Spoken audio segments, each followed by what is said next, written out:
With the new year comes new Wisconsin voting requirements. News 8's Pauline Lee joins us live in the studio on how several groups in La Crosse County want to help you be aware of the changes before you head to the polls this spring.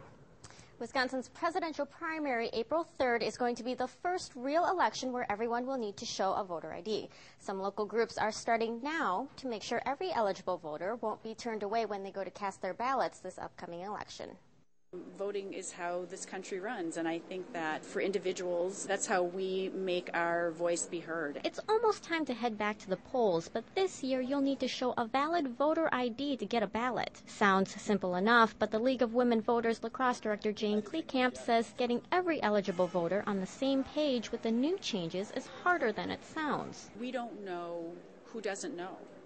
We don't know who is unaware of this law. There is a segment of the population, the elderly people affected a lot, also students, and the disabled population is the other population that may not have a driver's license. So some of them will also be adversely affected. Starting January 10th, the League, AARP, and the La Crosse County Aging Unit will hold 4 sessions in La Crosse County to inform voters of the new changes. With a growing aging population, La Crosse County Aging Unit Director Noreen Holmes says starting early will help make sure some of La Crosse County's oldest voters can still continue to cast their ballots. The elderly people are usually they're a high percentage of them vote.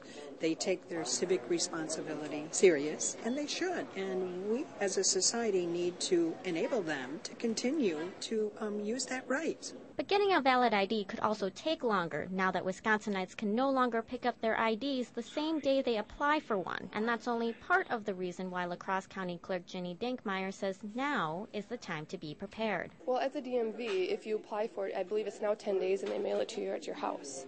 But getting a birth certificate, if you're trying to get a birth certificate from California, you're looking at 2 to 3 weeks. So it's important that we start this process now so you get the birth certificate so you can go to the DMV to get the photo ID.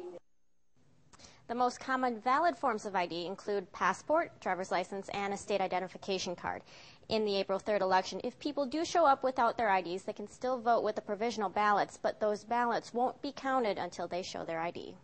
All right, thank you, Pauline. The voter ID sessions will be held next Tuesday at Onalaska City Hall, Wednesday at Holman Village Hall, Thursday at West Salem Village Hall, and Friday at the La Crosse City Hall. If you'd like to see that list again, we'll have it on our website at news8000.com.